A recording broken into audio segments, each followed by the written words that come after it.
Now for our final lighting method, we're going to cover portrait lighting, and that's because portrait lighting is a crucial part of lighting as a whole. Lighting people is something that's done for photography and for portrait shots, and we can also do that inside of Blender, and it's good to know some of the more common ways to light, for example, a character. Now usually this involves just using a single or maybe two lights in total, so let's go into Blender so I can show you some examples. All right, so over here we have a bust of a model from George Washington that I got from the Smithsonian Institution, and we're going to use that to showcase some portrait lighting. Now in this basic setup that I've got going here, we have already a backlight here just to create a bit of a lighting going through the back there, so we have some sort of definition for our shape here. But as you can see, our character or our person or individual in this case hasn't been lit at all. Now we do have a camera in this shot, and I'm using a 65mm focal length, which is kind of a common way to do that. We can also include some depth of field here so we can focus on the character's face there. Now again, like I said, portrait lighting usually uses one or maybe two lights in total, and I'm going to go and use an area light in this case. Now there's tons of ways to light a portrait, and immediately after adding in this light here, we can already see one sort of coming into existence, especially if we turn this thing up and we move it down a little bit. We get one of those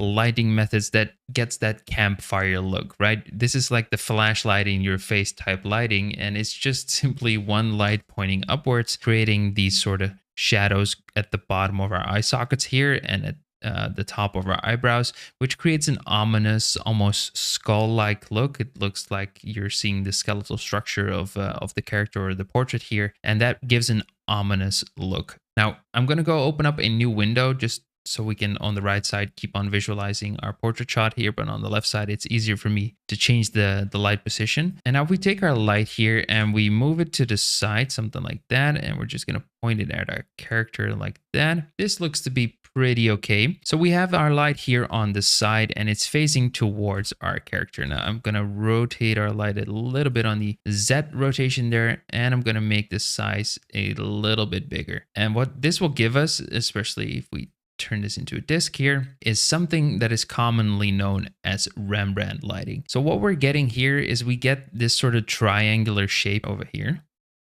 And that is what's called Rembrandt lighting. Now, this is a very, very common way to light a portrait, and it was popularized by Rembrandt himself. Rembrandt's from the same country as I am, the Netherlands. Shout out to my fellow Dutch countrymen there. But yeah, Rembrandt lighting is a very, very common method to do so. There's also a way to do this and to get harder shadows, and that is basically to decrease the spread here. Like so. And now we're getting way harder shadows, but we're still getting that triangular highlight on the cheekbone there, which is the Rembrandt lighting. Using the spread here to your benefit, you can change the way this sort of looks overall. All right, next we have something different, and that is just using a light completely from the side. So let's just reset the size here, and we're just going to go and point it all the way from the side like this.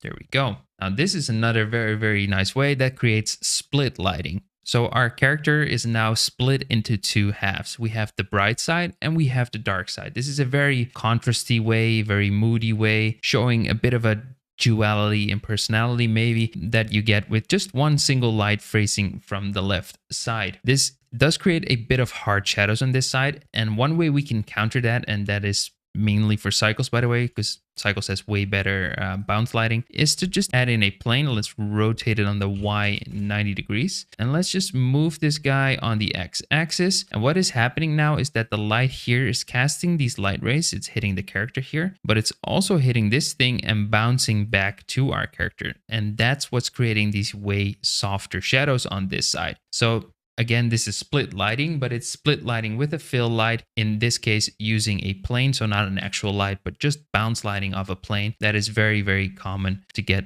more subtle split lighting, which is less harsh and creates less of that duality of personality. Now, the cool thing is, if we add a material for our plane here, we can simply change this plane to be any color that we want, and we immediately get bounce lighting in that color as well, right? So we're not using lights, we're just using bounce lighting, and it's just a very nice way to create that split lighting.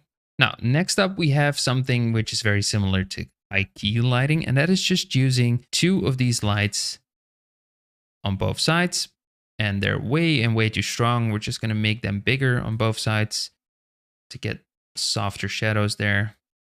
Let's go for something like that. And we're just going to make them way less strong too. So let's go for maybe 5 and 15, for example. Or let's do 15 on both here, 15 watts. There we go. And in this case, you're getting nice, soft shadows all around.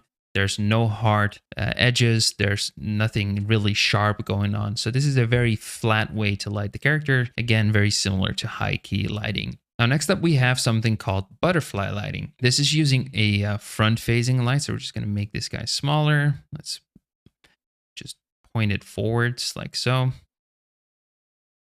There we go. Completely forward-facing light like this. That looks pretty okay. We're going to point this guy a little bit down, and we're going to add another one.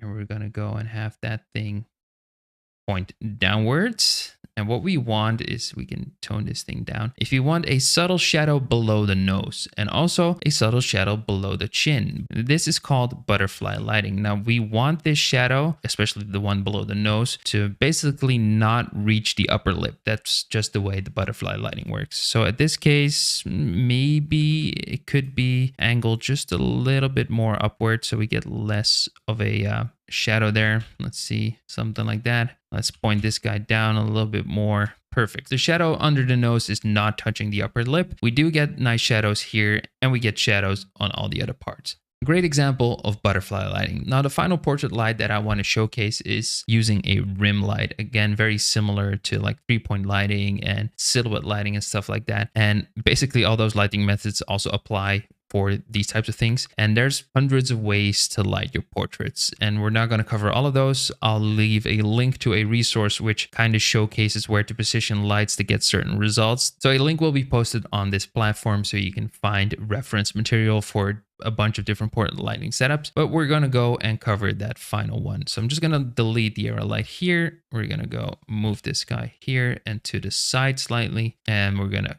aim it towards our character, something like this. I think that's pretty okay. We're going to make it a little bit smaller so we get more shadow on that side.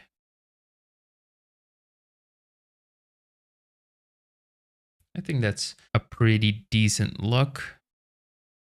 Something like that. Okay, so this is basically our light that is creating the contrast on our character. Make it slightly less strong here. And now we just want that rim light. And to create the rim light, we're going to add in an area light, put it at the back there, face it exactly towards our character. So angle it upwards, make it nice and small. Let's turn it into a disc here as well. Down the spread, something like that. And we're just going to increase its strength. And I might even move it a little bit to the side there. Let's actually not put it all the way facing backwards. Let's just sort of point it towards the side of the head here and where the ear is supposed to be. And there we go. We now get that amazing, nice looking rim lighting. So if we turn off the other area light, that's our amazing rim light there. And we have the other light to sort of fill in the other side of the face. This is something that's called loop lighting with a rim light. And that's sort of similar again to Rembrandt lighting, especially if you move this guy a little bit more like so, we can create again that sort of triangle on the cheekbone and have the rim light do its thing as well. Pretty cool stuff. I hope this kind of shows that there's hundreds, at least dozens of methods to light a portrait inside of Blender, and you can usually get away with just using one or maybe two lights. Portrait lighting is really cool to do. This file will be downloadable just like all the other files for the previous lessons in this chapter, so go ahead, download it, and play along with some of the settings that I have created as sort of presets in this setup. And that's all for portrait lighting, so let's move on to the final lesson for this chapter, which is the secret to successful lighting.